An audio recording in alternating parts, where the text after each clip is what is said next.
Bonsoir à toutes et à tous, c'est Killer Raccoon pour une nouvelle vidéo. La thématique du jour sera basée sur le deck du numéro 1 légende, le deck de Ijo Daikan, le joueur français le plus influent à l'échelle mondiale.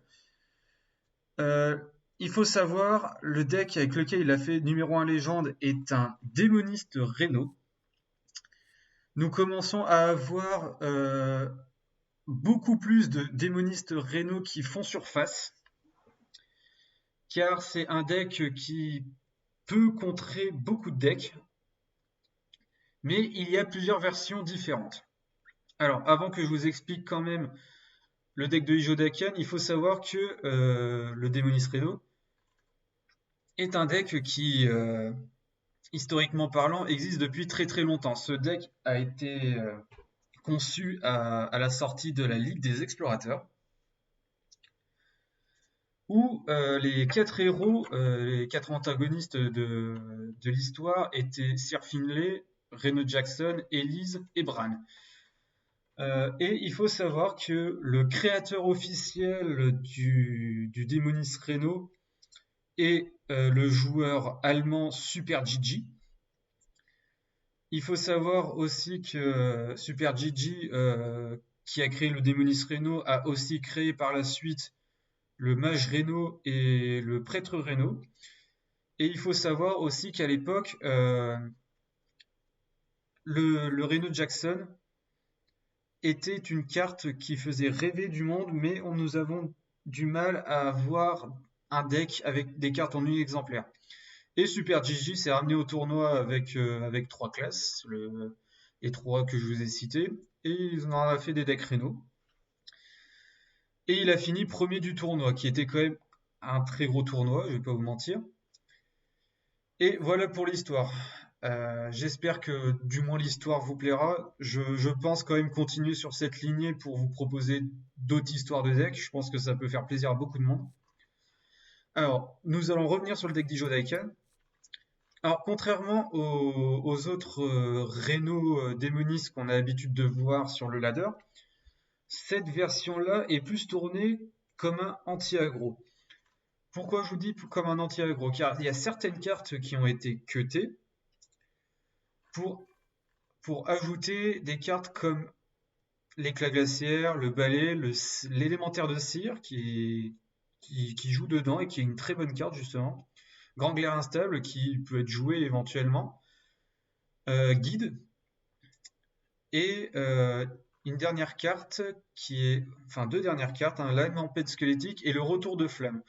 Il faut savoir que principalement retour de flamme, guide, et balai sont des cartes qui normalement se trouvent dans Darkglare, donc forcément ça peut, on va dire, faire tourner la tête à notre adversaire. Mais aussi, je pense principalement, car le problème du démo Reno est justement que vous piochez énormément et vous avez du mal à débarrasser de votre main. Je pense que la version du jeu d'Aiken permet justement de pouvoir vider la main assez rapidement et pouvoir piocher sans qu'il y ait trop de soucis. Bon, nous allons partir tester le deck. Je vais baisser le volume du son car à certains enregistrements, je me rends compte que le son est très très fort. Il faut savoir aussi pour le Démonis Reno, alors et globalement aussi parlant, il faut savoir que c'est un deck, contrairement au Mage Secret que vous avez vu à la dernière vidéo. Mage Secret, nous avons quand même des cartes à garder en main, ce qui est absolument normal. Là, le Démonis Reno, c'est moins le cas, car en fait, ça va se tourner en fonction des match-ups que vous allez affronter. Je vous explique. Euh, Suivant, on va dire, ce que vous allez affronter, vous pouvez affronter un Démo Reno, un Mage Secret, un Rock Kingsbane, un Guerrier Pirate. Vous allez jamais avoir le même play. Et vous allez toujours tourner autour de cartes qui sont différentes.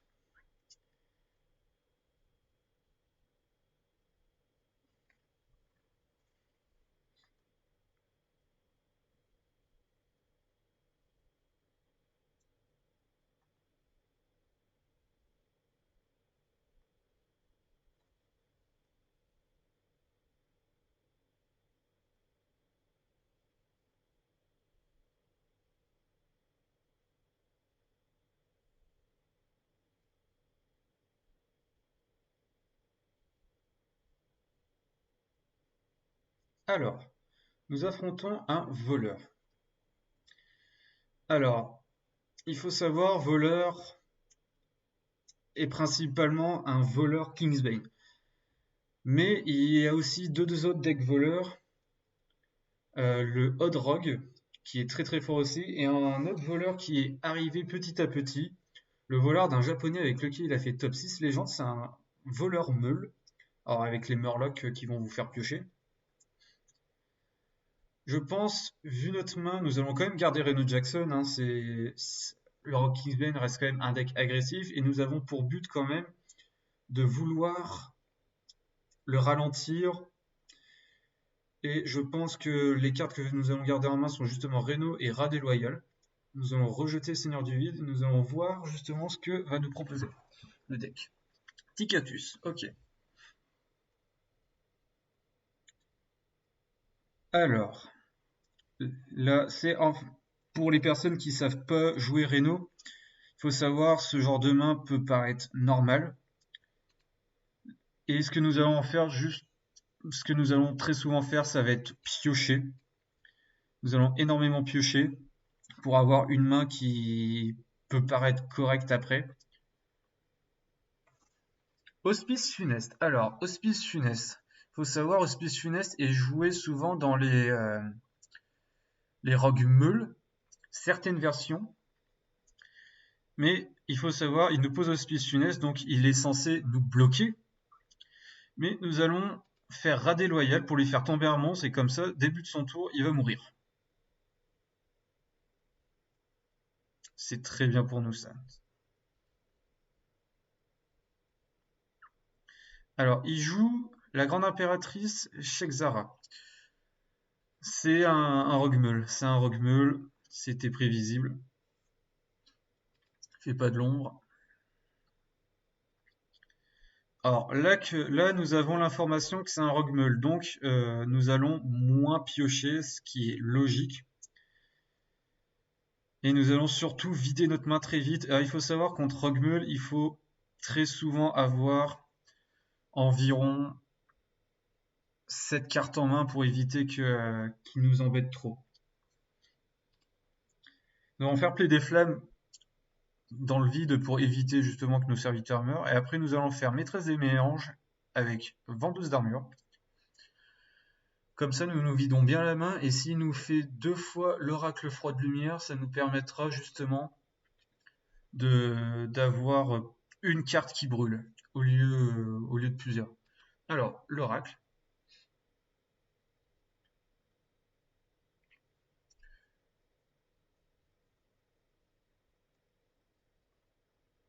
Arnaque.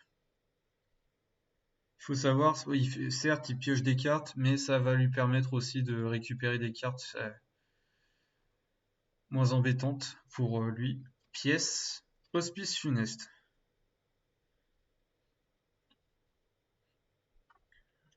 Alors, je pense quand même faire Lame en pleine squelettique pour avoir un board.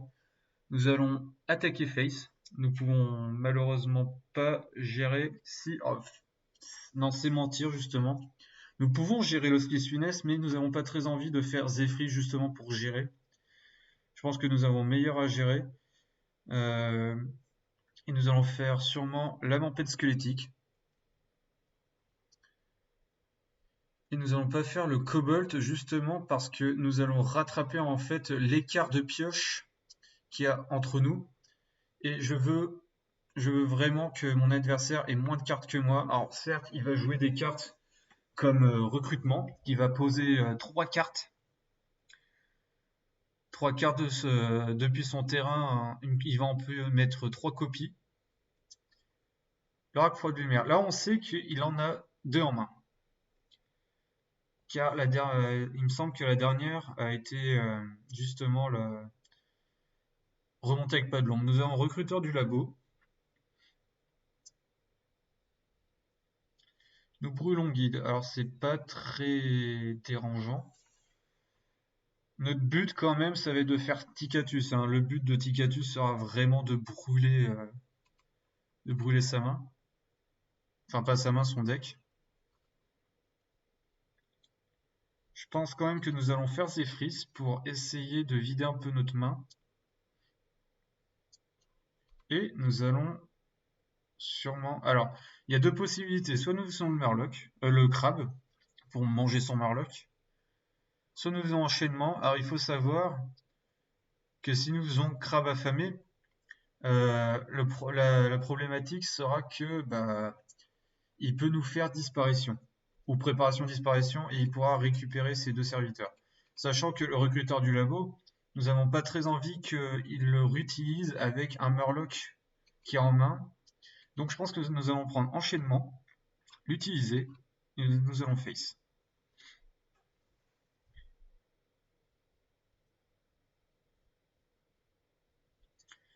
Le Rock Bull qui est normalement un deck qui nous counter. C'est un deck qui est pas très bon pour nous car justement il peut nous faire un petit peu cracher notre ressource. Bran qui va sûrement partir avec un Murloc. Pièce. Préparation. Et là il va nous faire le Murloc. Nous allons piocher beaucoup trop de cartes à mon goût. Hystérie. Aïe aïe aïe, Gul'dan qui passe. C'est très très très dommage. Nous sommes dans une impasse qui est très très compliquée, car justement Bran lui a beaucoup aidé. Et malheureusement pour l'instant nous ne pouvons rien faire et il faut vraiment patienter jusqu'à Ticatus. Il nous remet des Bran dans le deck. 6 Bran. Ce genre de tour est très très fort pour notre adversaire. Voilà, il nous a sommé, il nous détruit notre Zephrys. Bien sûr, c'est pas trop grave puisque nous avons Godfrey. Et c'est justement ce qu'on va faire pour qu'on puisse aussi corrompre notre Ticatus. Donc nous allons faire Godfrey. Comme ça on se débarrasse du Bran. Et du Murloc et du recruteur. Faut savoir si on arrive à piocher Bran. Bon, nous allons pas le piocher et je pense qu'il va comboter avec un Murloc. Malheureusement. Bran qui aurait été la carte qu'on pioche, hein, justement.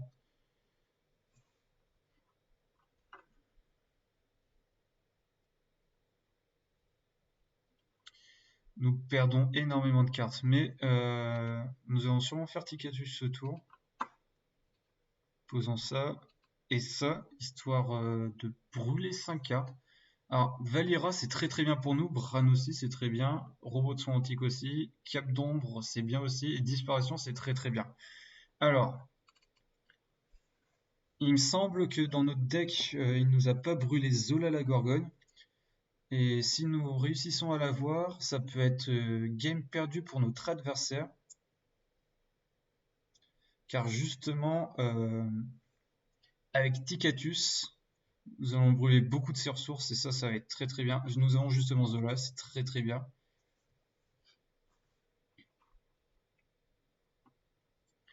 Et en fait, le fait de Zola Gorgone dessus, il s'approche très très vite aussi de la fin de son deck. Le problème ici, c'est s'il nous fait recrutement, car il me semble que 2 recruteurs du labo sont passés, donc recrutement serait un play envisageable pour lui.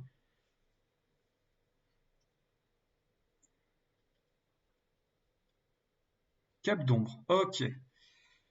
Eh bien, c'est très bien pour nous tout ça. Nous allons sûrement détruire ce Murloc là. On peut laisser Bran, hein, c'est pas un souci. On sait qu'il n'y a plus de recruteurs du labo, donc il ne pourra pas remettre plein de Murlocs. Mais nous allons quand même détruire celui-là, car c'est le danger à avoir. Nous allons faire Zola et rejouer Ticatus. Comme ça, notre adversaire a plus de deck.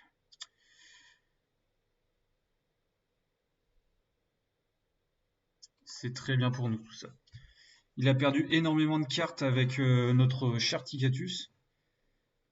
Mais restons vigilants quand même. Nous ne sommes pas à l'abri d'un recrutement, qui est une carte qui cible et remet 3 copies du serviteur ciblé dans le deck. Alors, il va sûrement faire disparition. Non, oracle. Alors, il va piocher plus que nous, hein.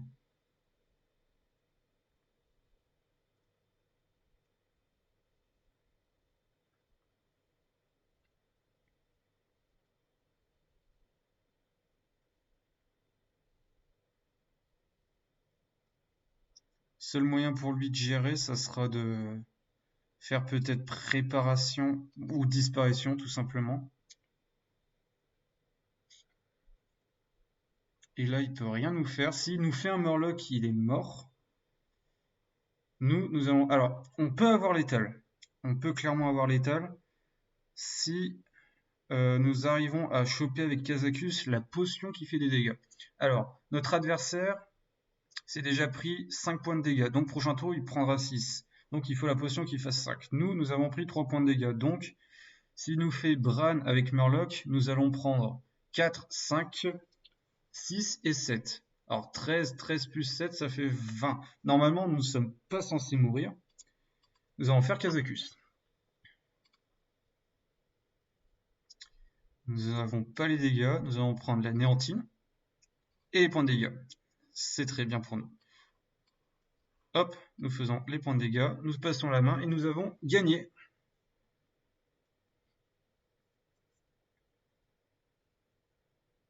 Alors, nous gagnons quand même contre un mauvais match-up, ce qui est très très bien pour nous.